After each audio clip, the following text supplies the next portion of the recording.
Please welcome panel moderator, Ram Shankar Sivakumar.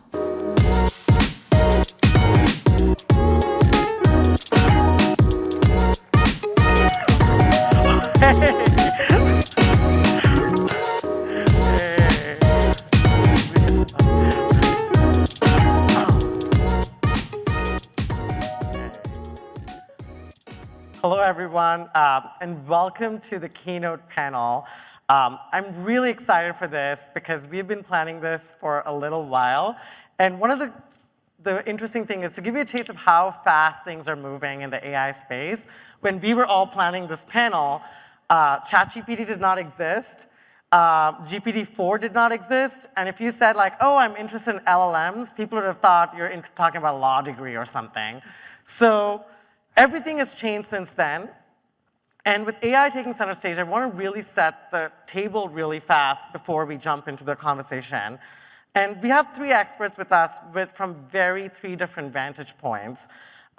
Firstly, we have DeepMind, which is really at the forefront of AI research. And to talk about how all of this has to do with safety, security, and privacy, we have Vijay Bolina right over there. He's a CISO for Google DeepMind. Very interesting news from yesterday, so we're going to ask him all about that as well. And then at a time when everybody's talking about responsible AI, if you go to Twitter and you open responsible AI, you got like experts talking about it and thinking about it. But Ruman Chaudhary is the OG responsible AI person. She's been talking and thinking about this longer than anybody else. Dr. Ruman Chaudhary is a responsible AI fellow at the Berkman Klein Center at Harvard, and she holds affiliations at University of Cambridge, NYU, and she's a perfect nexus of responsible AI and security. We're going to talk to her about like the bug bounty, industry first bug bounty actually, focused on AI.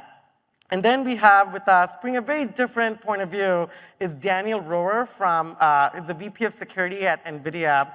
You know, NVIDIA is really powering the AI revolution. Forget Lamborghinis. You really want A100s if you're in the AI space. And really, Daniel has the amazing responsibility for coordinating security activities across a full range of NVIDIA offerings, from the cloud to embedded systems, of course, now to AI. So with that framing and that kind of lay out the land, I want to give you a quick note on logistics. So the panel has really three sections. And at the end of each section, we will take audience questions. And there are three microphones, if you see in the middle of the room. And I'll kind of like queue you all up so you know if you have any questions, you can kind of line them up. And you can also tweet your questions at rom_SSK, and I'll also get them over here, and we'll keep a running tally of that as well. So with that, I'm going to like stop talking, hopefully for the rest of the panel. I want to start with, our first part is going to, of course, be about ChatGPT and the whole large language model space. So Vijay, I want to start with you. You're the CISO for arguably one of the most influential AI labs. So what's your guiding principles, Vijay? Like, how do you think about releasing these models responsibly? And what has really changed since large language models have come out? Yeah, sure. Thanks, Raman. I'm sorry, Ron. Yeah.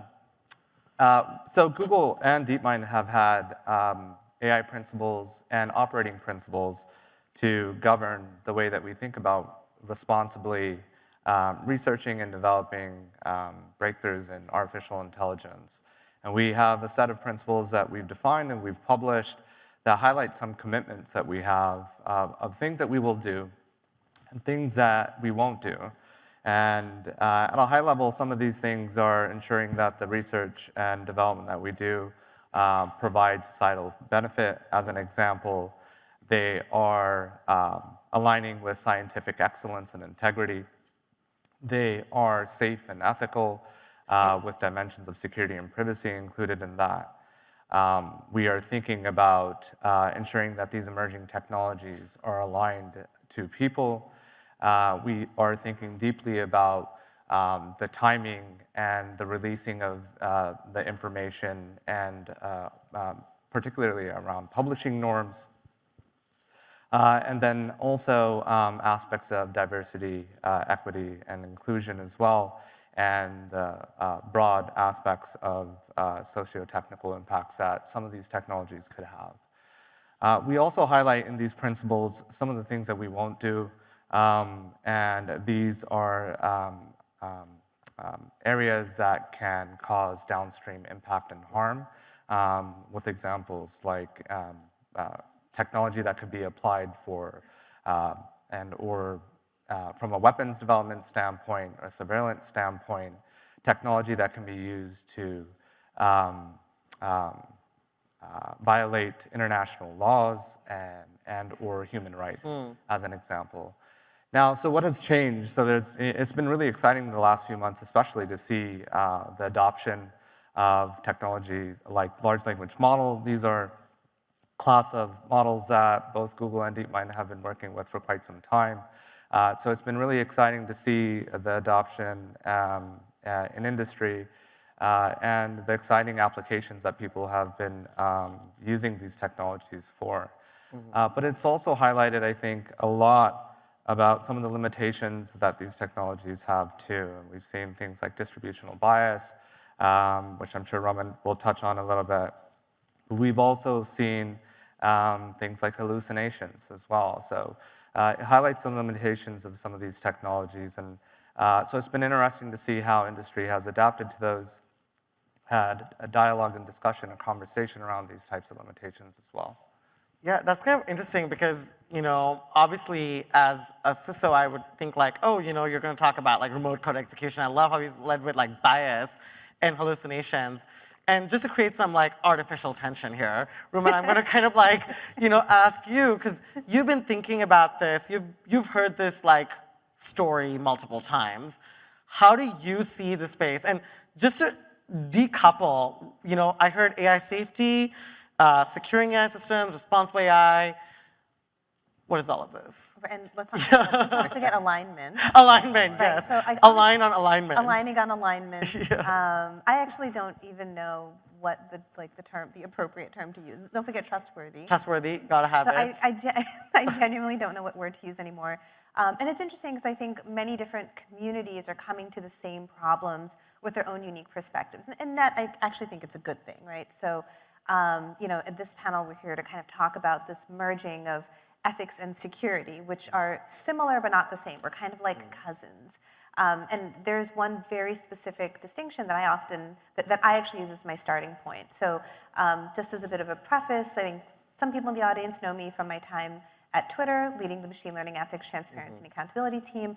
As part of that team, one of the last things I was doing was starting to build out an AI red team, which is different from an InfoSec red team. And here's but they overlap. So here's the branch.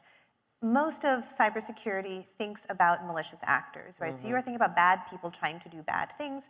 A lot of responsible AI is actually around unintended consequences, well-meaning people who accidentally implement bad things. And why that matters is your approach to addressing it changes. So in one sense, in one case, you're maybe looking for people trying to create bots or spread misinformation intentionally. Misinformation is actually a really good one to talk about. There are the nodes of misinformation, i.e. like people intentionally making bad things. And then there are the people who spread misinformation unintentionally because they believed it, they were duped into it. And both of them need to be resolved. People can make deep fakes that are malicious, but if nobody shares them, it actually doesn't have a big impact. But if you just address that problem, you are not addressing what we saw, for example, in the Christchurch shooting, where they were taking down videos, but new videos kept popping up and people just kept sharing them. And they're very different approaches, but again, they're cousins. So to solve the problem of, for example, misinformation, you have to address both problems. Yeah, and that's kind of interesting because when I look at at least the landscape, and Daniel, you should correct me, there's like a proliferation of these set of models that are coming out. NVIDIA just came out with NeMo and Picasso. I'm sure everybody here is thinking about like ChatGPT. I want to bring it into my organization. But there's all these problems that Ruman just laid out. You're the VP of security of NVIDIA. I'm sure a lot of people at NVIDIA want to use these models. For sure. How do you think about this? Well, I suppose where there are problems, there's also opportunities. I think for us, certainly looking at it I think we clearly see there's going to be a broad proliferation, which I think is great. It actually has huge capabilities for sort of partnering with humans, but sort of in the democratization of AI, it brings it a lot closer to individuals. When I think about autonomous AI vehicles, right, there's sort of a narrow scope. But as these move closer and closer to everyone, we need to be a lot more sensitive to these unintended consequences, these biases and things, and building, I think, not just the models, but the tools to manage and control for that. I think there's sometimes an overemphasis on the model itself and only what the model can do, as opposed to the systems they're embedded in. Right? Because there's a lot of opportunity for processing in the front and the back of those models, and building systems that even if the model may have some challenges, especially I think we see this in sort of the early release of research models, which aren't quite products, right? But you can buffer some of those consequences with just really good engineering, and I think that's consistent with any really complex system. Taking those steps and being delivered and asking the questions. Right. In that design phase to address I those. I love what you're talking about, like the systems-based approach, and here's where ethics and technology really start to come together, because so much of an ethics approach is understanding the context in which something is used, who is using it, what is it being used for, Absolutely. And even analyzing output based on, again, social, cultural context, versus saying, oh, we're just going to flag malicious material. Any social media company is a really good example of the challenges of having a pure socio-technical system, and trying to address these problems, thinking both of how to scale from an engineering perspective, because you have to address these problems at scale, but also trying to marry that with this kind of context-specific aspect of appropriate use. And I feel like that's going to kind of forever be a tension, and it's fine that it is, right? This is a journey. And just to kind of like pull Vijay into the conversation, so Vijay, I'm sure like Google DeepMind employees are also like looking at these conversation chatbots as part of like day-to-day use. I liked, what Daniel touched on with tools and processes. What kind of like guidance would you give to an aspiring CISO over here, like as they're kind of like bringing in this new technology in? Yeah, I think there's internal usage of these technologies. I think there's a wide array of concerns that we have, whether it's like PII or user data that may be sensitive to certain components within the organization or certain departments within an organization, and there's a need to know when it comes to access to that information. And developing these systems, employing access control and what these systems may be able to disclose to you from an individual usage standpoint is a hard problem. And a lot of folks are thinking deeply about what does access control look like when it comes to a large language model, as an example. So internally, I think these systems can be quite useful, and it's important to kind of understand what those limitations are too when it comes to the data access aspect of it. And I think a lot of folks worry about not only from third-party usage of these types of models, but also internal usage of these models. Where does the line get drawn when it comes to access of that data? Yeah, it's also very interesting because like obviously there are certain companies who have kind of like completely banned these sort of technologies. There could be even schools and governments. So as companies are kind of like thinking and wrestling with the space, I like how we kind of like point out access controls. Ruman, like, with all these problems that are still like proliferating in this like, especially in this conversational LLM space, what kind of like tactical guidance would you give to consumers who are kind of like using this technology? I think it's really, a lot of these technologies are putting to the forefront the need for critical thinking and analysis of the output you are seeing. And we've all kind of been aware of this. Don't believe everything you read on the internet, right? But now it's, you actually have to be more critical. The thing I actually worry about a lot are hallucinations, like very realistic sounding information that's completely false. And in some cases, it's shown to be actually malicious. Willa Remus of the Washington Post had a really great article about large language models hallucinating sexual harassment allegations against a law professor. Yeah. So this, like, kind of malicious things that if somebody were searching something, and let's say, for example, it gets incorporated into a search engine, then this may actually be the search result that happens. And something similar, but a little bit more comical, happened with me when my friend Jahao was asking ChatGPT, and this is an older version, this is like the original ChatGPT, about me. said I was like a social media influencer, and I had a lot of shoes, and I Wow. had a $5 million net worth, to which my answer was, if I had a $5 million net worth, you would literally never see me again. Yeah. I would Give me $1 million more, please. Right, Yeah. like, no, I would just be gone. I would not be sitting on the stage. Like, I love you all, but I have an island to buy.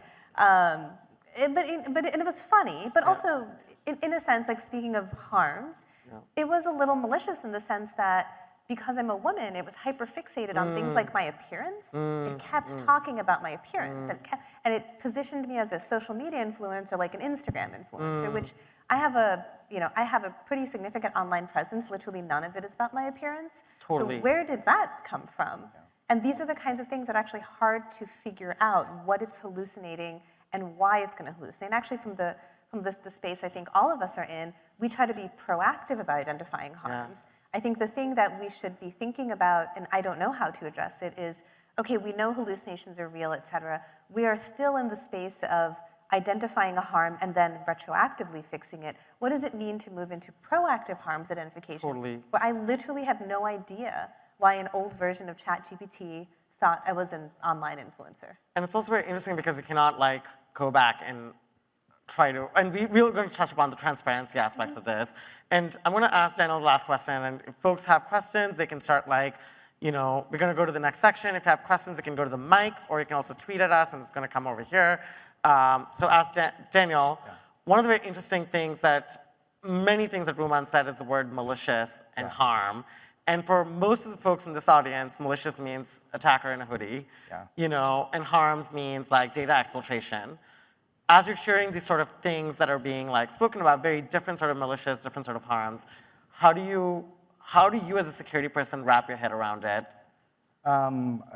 Great question. I think first, meeting folks like you all, and we've been talking for years, right? If you looked at, told me 10 years ago I'd be spending a lot of time with legal and ethics folks, I'd have looked at you a little funny. But I really do spend a lot of my time doing that. And I think what I've learned in those conversations is a lot of the things that we do, and certainly the way we think in security, actually apply very well and very directly. The exploratory, the anticipatory, looking at risk versus harms and impact analysis. A lot of the patterns we look in autonomous vehicles in terms of Tava, getting ISO 26262, the way you break those problems down are exactly the same things you want to do here. And I think, getting to your comment, I think aligning on alignment, there's actually a lot of art in social sciences and safety and others that can all be brought to bear if we can get to a common codex. I think a lot of what I do in NVIDIA is I'm like sort of the code switcher of like, okay, legal person said this, engineer, this is what they mean, security guy said this, legal, this is what this means, and really just helping to bridge those divides to bring sort of the whole team together to really go after these problems because they're very complex. Yep. Well, I'm going to go over some audience questions that's coming up here. First off, Rumaan, I think this is very interesting for you. Should we be worried about AGI taking over the world? Is a Terminator scenario actually real? Yes. My least favorite question. This is also a bit of an inside By the way, joke. a senator did tweet about this, right? Of course the senator. Yeah, so it's a real question. I am. Oh, okay. So I will preface this by saying Ram was joking about how I'm one of the OG people in algorithmic ethics. Actually, it's true. I'm one of the first people in the world working on applied algorithmic ethics, so moving it from research into practice. And I used to start my talks 7 years ago at this point. I used to start it with a slide that said there are 3 things I don't talk about: Terminator, HAL, and Silicon Valley entrepreneurs saving the world. And it was a picture of Elon Musk in an Iron Man suit, which is as if I predicted my own future. So it's funny that we're back here, and I'm like, is Terminator going to be sitting on a panel having deja vu of 6 years ago? So the short answer is no, because the longer answer is there are many, many things to worry about before we have to worry about AGI. Let's just Can you say, give me an example of a thing that we need to worry about before AGI? Oh goodness. Well, I thought the OpenAI paper on economic harms was really good, and it is a call for something to be done about the potential for joblessness in particular fields. And they very clearly lay out, these are the industries that should be concerned, but great, who is going to pick that up? Somebody needs to pick that up and do something about it.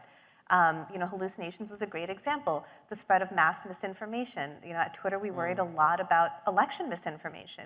Great, now take that and amp it up an insane amount, and also add to the fact that the upcoming US presidential elections, Oh, yeah. Donald Trump's back in the game. So now we have a politically contentious situation in a world in which it is very, very simple to make and spread misinformation at scale. Absolutely. Before we worry about AGI, there are so many things that I think we should be concerned about. But actually, to plug something I am working on, I'm curating a journal issue for the Journal of Social Computing on the concept of sentience. Because I do find the idea very fascinating. The thing I find really fascinating is that everybody talks about it, but nobody knows what it is. So what, like we're just gonna like know when it's sentient? We're not. And interestingly, in other fields, like animal Can I intelligence. interrupt? You said ascension.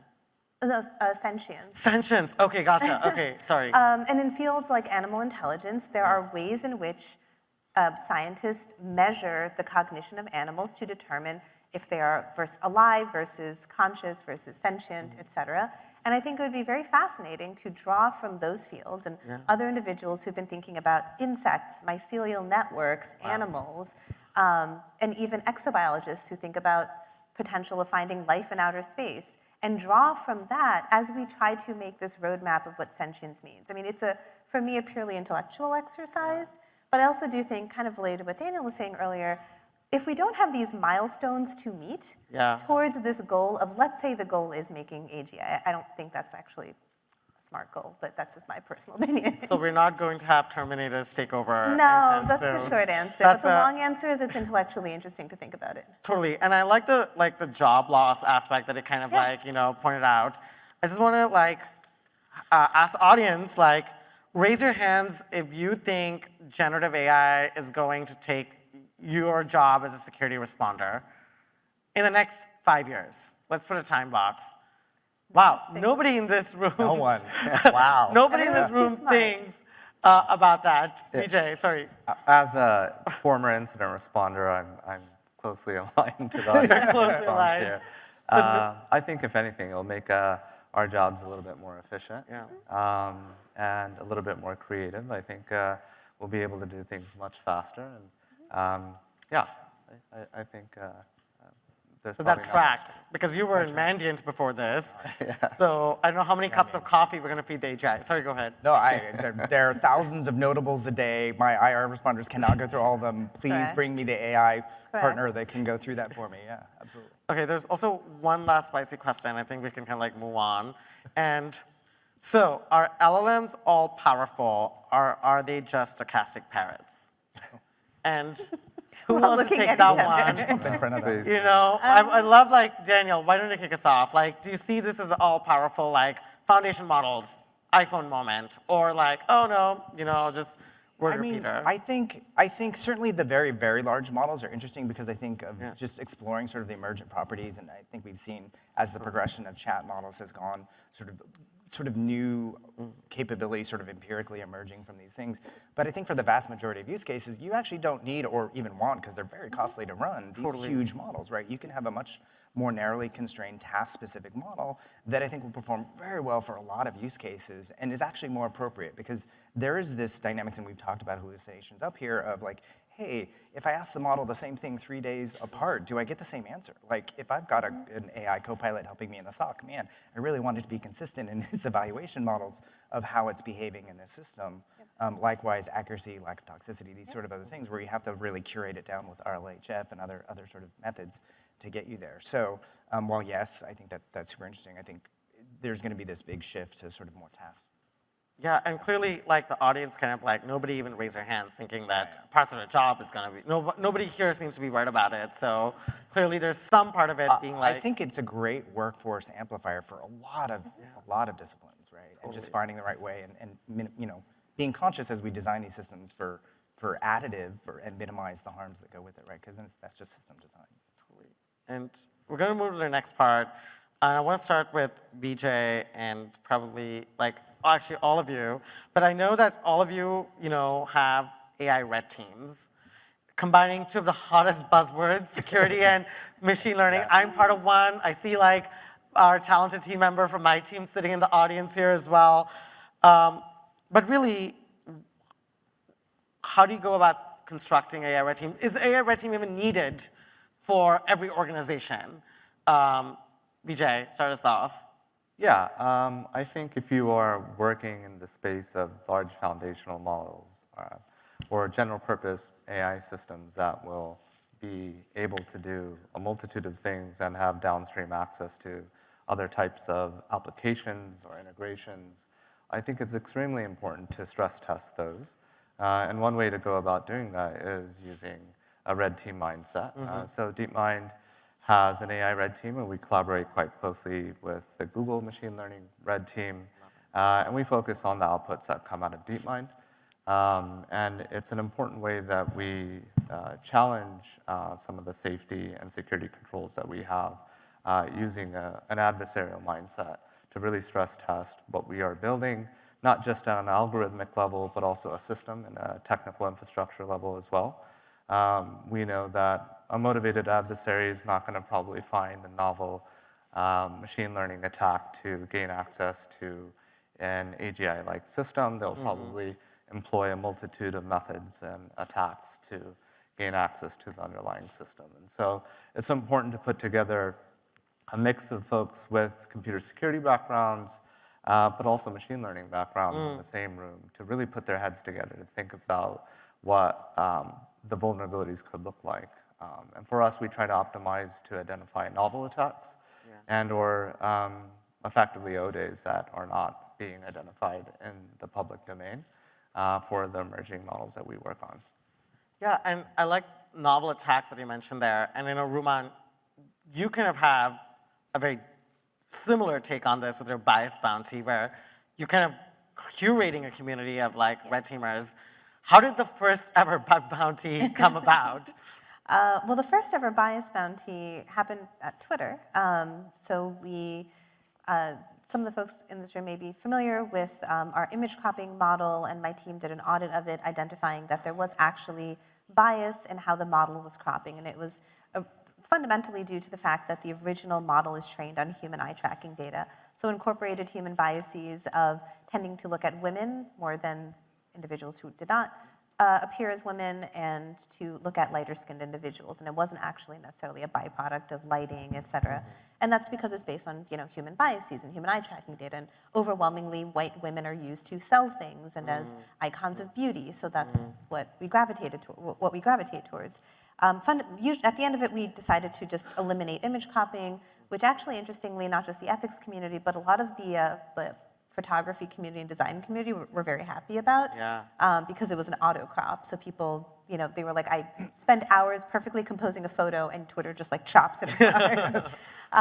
But that aside, we recognized as we did the bias inspection that taking these blunt instruments of gender, race, blah, blah, blah is hard. And frankly, all of us, even if we curate a team of experts, will have biases even in the teams we curate. Totally. To have the privilege to be on a team at DeepMind or NVIDIA or Twitter means you probably have a PhD, you speak English, you've gone to an accredited very Western university or an accredited Asian university, and that already is like a 1%er, even of the community that we consider to be very small and fringe in our little 0.1% world of people.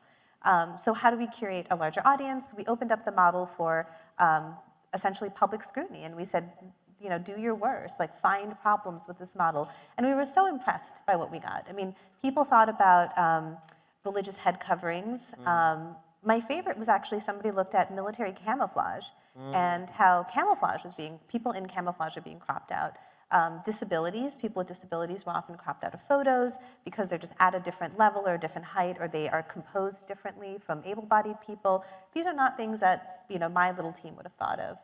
So that's evolved into a nonprofit, and my latest iteration, this group called Humane Intelligence, what we're looking at actually is how do you publicly crowdsource useful and novel hacks and biases on context-specific issues that are not within the realm of information security and AI expertise, but actually people's subject matter expertise and lived expertise, like how do we get a panel of doctors hacking large language models for medical misinformation. Which makes sense because, as we're releasing these models to say specific verticals, not every organization is going to have those sort of verticals.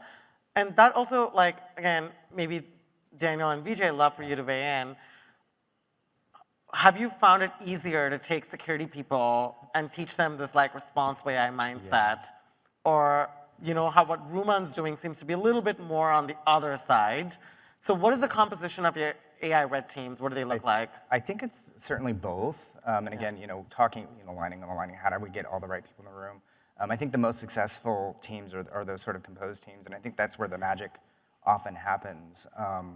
I think my concern at the industry level is there's not enough security practitioners ever. There's certainly not enough AI security folks, and sort of the intersection of those two is even worse. So for me, where I'm deploying my red team, and I'm very privileged to have a fantastic red team who are amazing at what they do, but there are a lot of organizations who really say, I do not have those capabilities. And for me, the lesson I hate learning is the one I learned more than once, right? Every time we find a new method or a novel thing, my question to the team is, how do you encode this? How do you share this? And we're releasing some training later in the year, tooling, and really, how do we elevate the ecosystem in this space? Because I think all of us, this is sort of maybe this is a security thing.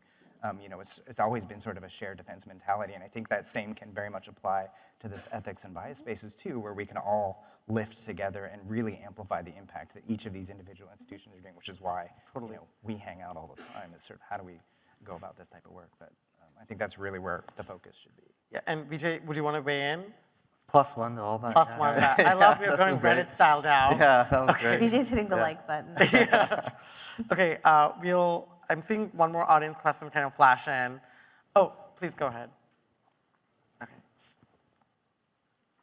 Thank you for your insights. I had a couple of questions. Go for it. The first one is, the red teaming is absolutely essential, but there's also a different type of checking, like what it should not do, which is different than trying to break what it should do.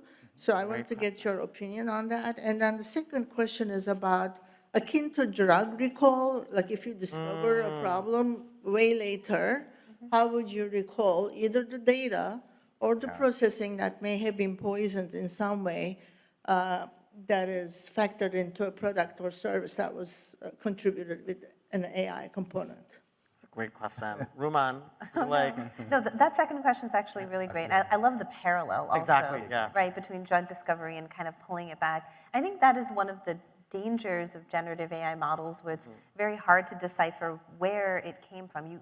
You can't very easily, with frankly, most AI models, trace back to, oh, this is clearly the data that led to this adverse outcome. And kind of the silly example I gave earlier, I genuinely don't know why ChatGPT was hallucinating about me and where it got that information from.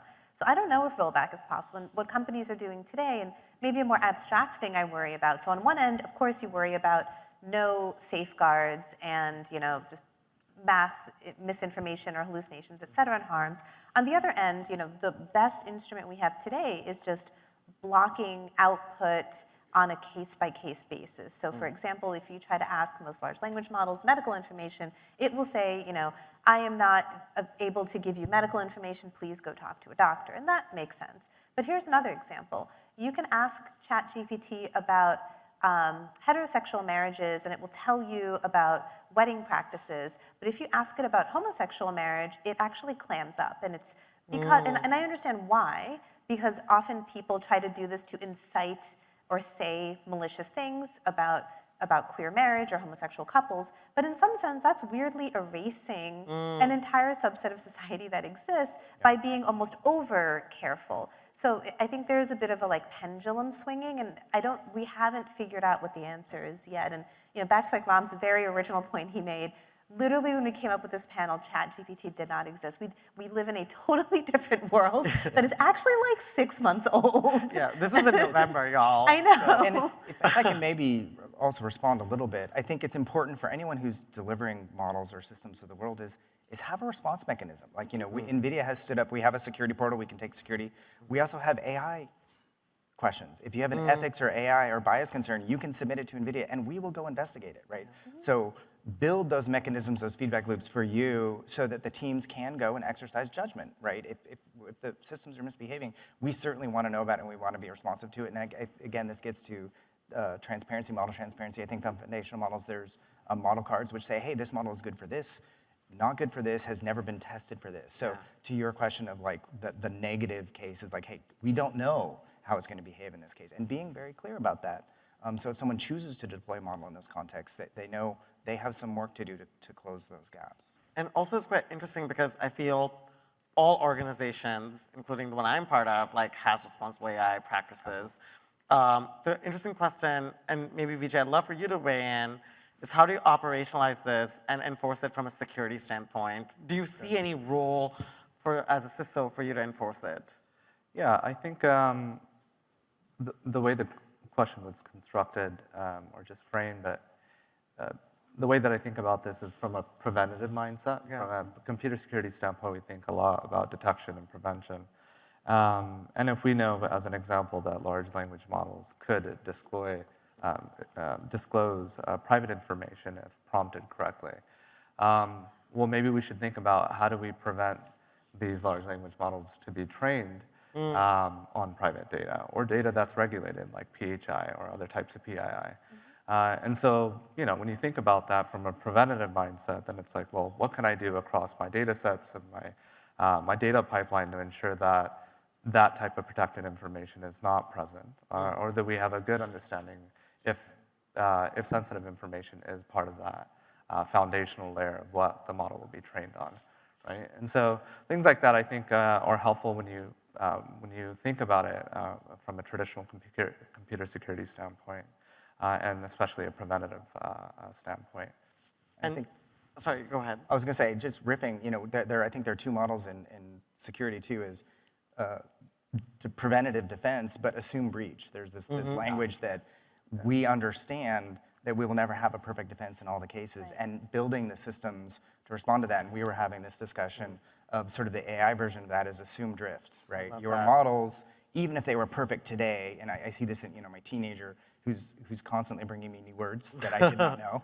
An LLM, right, today will need to learn new things. It will be wrong inevitably at some point. And if you shift your mind to that set, you start building the monitoring, the feedback loops, the human interventions into the system, which makes it much more robust and resilient in the face of what might be otherwise negative consequences, because it can't be perfect. It's always moving. And actually, there's an interesting aspect of it that's even a more fundamental question, which is when do you even know a model is ready? Exactly. Yeah. Right? Like that is a not solved problem, especially for generative AI models. Yeah. We don't really have benchmarks to say, okay, it passes. And I think it goes back to a point you made earlier about like having a codex or some sort of way of, and this is the world we're exploring right now. And I want to kind of like. He's been very patient up there. He's got a question. Sorry, please go ahead. Yeah. Thank you. So my question is kind of related to vendor onboarding. As we are onboarding all of these language learning models, a lot of them just don't have any security reviews at all. And a lot of them are mostly related to open source, and they're not safe. But most of the time, people in security, they'll say either go ahead and pass it, or they don't know how to review these things that are coming in. And most companies, they say just we're going to take out our data consumption, and then you can't use any of our data, and then just onboard it. It's free, just onboard it right now. But what's the balance between letting everything in or trying to be a blocker, I guess, as a security person, but making sure that we're onboarding only safe and secure language learning models? So many ways to answer that. So many I questions. can start from one perspective is like, this is that slippery slope between research and product that I worry about quite a bit, right? Research can be put out into the world very incomplete, and that is the nature of research.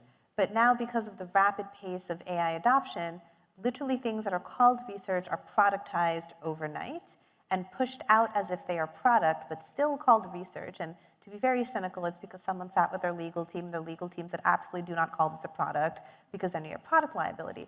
Once you call it a product, then you have to worry, back to your joke earlier, but like agree, you have to work with a lot of legal people, because they will tell you these things. Once you call it a product, just call it research, it's fine. Then it can screw up as much as you want it to screw up, and you're like, oh, great, thank you, give me your feedback and we'll fix it.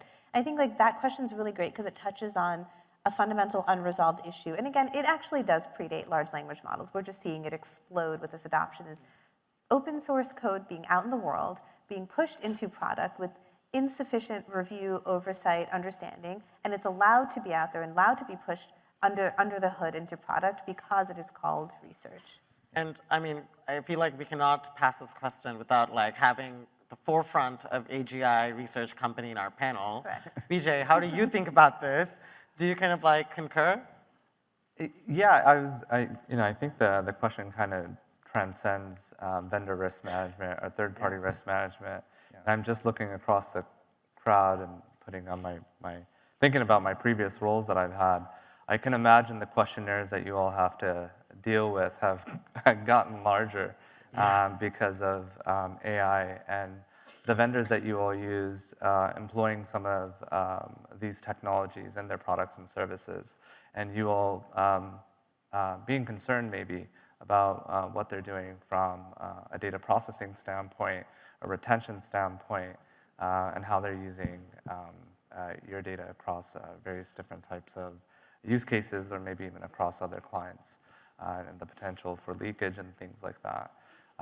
And so these are concerns that I think most security practitioners have to deal with a wide array of technologies, whether it's a cloud service provider or a very specific type of vendor. I think everything's a business decision, and taking a risk-based approach to assessing whether or not it makes sense for your organization is usually what we do as practitioners, right? We have to gauge whether or not the risk is worth the reward, and whether or not we're comfortable having one of our vendors use data in a certain or a specific way, whether it's for AI or not. I mean, I cannot imagine what calculations you have to do as a CISO when you're putting out like these big models out. Honestly, I don't feel like it's different, and I think the OSS comparison is an apt one. It's supply chain, right? It's how are you evaluating what you're bringing in? What are the risks? And like I mentioned, Model Card. I think NVIDIA released Model Card Plus Plus, which is sort of an expanded Model Card view, which talks about ethics, bias, security. Right? If you have an opportunity to bring in a model that you know a lot about or a model that you don't, I mean, for many, the answer is obvious. And certainly, I imagine there are vendors in this space who do a lot in model supply, OSS scanning and other things. That will emerge for AI as well, with the tools to help you scale these fundamental questions as you're importing these technologies. Can I ask a question of the panel? Yeah, oh please, absolutely. And actually, you should I don't want to answer play this too. Oprah all the time. You do.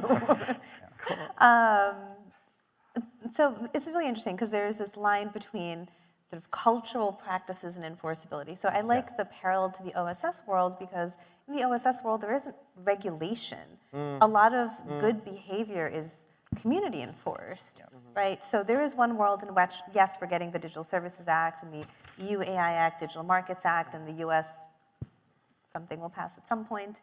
We will get some sort of regulation. But there are a lot of interested parties talking, so that's one end. That's the sticks, right? And then until then, there is the responsibility of all of us as a community, right? So putting good documentation is a really good example, but no company is obligated to use Model Card Plus Plus or actually care about filling out the bias section. That's what a lot of the responsible AI people say is we're just not given that weight. So maybe a question to all of you is like, what are the practices that can be enforced in the security community culturally rather than as an enforcement mechanism?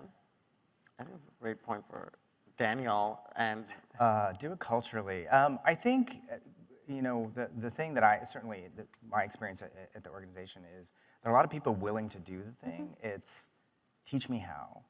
How can I do this easy, fast, efficiently with the stuff that I'm already doing? Because inevitably, it's we're going to add 2 more things to your list of things to do between product launch. So for me, the emphasis has always been like, and this is true for security, it's the same dynamic there of like, hey, how much security hardening do I need to do? It's like, how do I scale you? How do I make it fast? How do I make it efficient? Automated where we can, human in the loop where we must. So the emphasis for me is really how do again, encoding red team learning and things into tools and things to scale that out. And if I can ship that with the product out to the field for the partner, even better, right? Because now I'm not just scaling my own organization, but I'm scaling my ecosystem. And just to like ask a similar question to you, Rumaan, because I feel you're the figurehead for all the responsible AI. You're representing all of them now. The entire community. Oh, no. Obviously, there was a huge letter like, stop developing ML systems. That's a responsible thing to do for the next 6 months. Is that like, do you think, I mean, I don't think any security person would be like, would ever think that way, to the best of my knowledge. Because again, to Vijay's point about risk-based systems, so a question back to you is, how do you bring this red team mindset, this assume breach mindset, assume drift mindset to responsible AI folks?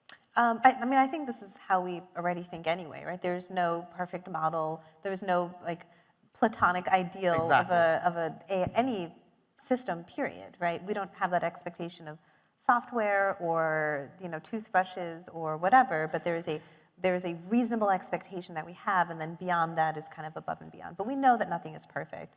But yeah, I mean, so you referenced the letter. The thing about the letter, first, is that it was signed by some people who literally 2 months later turn around and say they're going to make their own large language models. So there's that. And the other half is 6 months is not a long time. So I looked at the letter, I jokingly was like, man, imagine like if, and everybody here works at some company where you're under immense amount of pressure to like build products and ship them. Imagine you had 6 months to deal with your tech debt and your org debt. Man, you'd come out of that 6 months like blazing fast. Wholly efficient team. So jokingly. Not jokingly, I don't know what a pure moratorium does. Yeah. Because there was nothing in that letter that said, here's what we will do in those 6 months. Yeah. So what, we're just gonna stop, take a breather, and then Sam Altman gets a 6-month vacation, he comes back, and then business as usual. So the thing that was missing for me is, what is the remediation? What is happening in this 6 months that's solving the problem? That's a great point. It almost like the 6 months, again, some of the top folks in AI space kind of like signed off on it. So it got like even more fuel to that fire. So I think it's appealing, just as like a concept. Like it's, knee-jerk, it's very appealing. But then if you think about it, what is it doing? perfect. We'll take one last audience questions before we wrap up. Yes, thank you.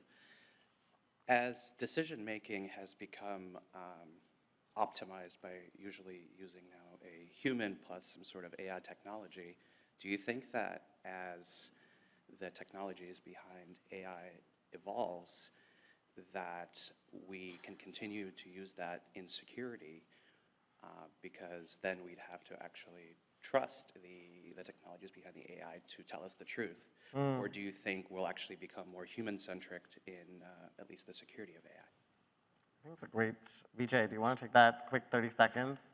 Yeah, I think there's always going to be a human in the loop, and it's going to be an expectation for the foreseeable future for us to ensure that we are validating what comes from these systems, whether it's a recommendation or a summarization. I think it's something that we should all make sure that we're doing correctly. If I were to just do a spitfire response to that. Perfect. I know we have 3 minutes, and thank you so much for your question. And as we wrap up, I want to do a very RSA-style wrap-up. We're going to go down the aisle. Rumen, I'm going to start with you. What can the audience do 1 week from now to build AI systems securely and responsibly? You've got 10 seconds. Yes, time starts now. I'm kidding, yeah. I'll go back to my cultural question. Absent regulation, what can you do culturally on your team to cultivate this sense of responsibility? Perfect, thank you. Daniel, 1 month from now, what can people do? Yeah, I think identify your team. Know who are the people who have the ability to help you solve these hard problems. If you're not talking to your legal folks, please, if you have an ethics person, be talking to them. But also assemble the feedback loops in your organization and outside your organization. Like I mentioned before, we have an ingest for the portal. If you're deploying these systems, find ways to take feedback. You build trust by having interactions, and if you're not interacting with your audience who are impacted by these systems that you're building, you're missing half the conversation. Totally. Vijay, as the person who traveled the furthest for this panel from London, what about 1 quarter from now? Yeah, I think plus one to what everyone just said. Again, I think championing responsibility is extremely important. AI is something that will require cross-collaboration with various different expertise, and I think that's going to be extremely important. I think from a quarter or within a quarter's time frame, I think it's extremely important for all of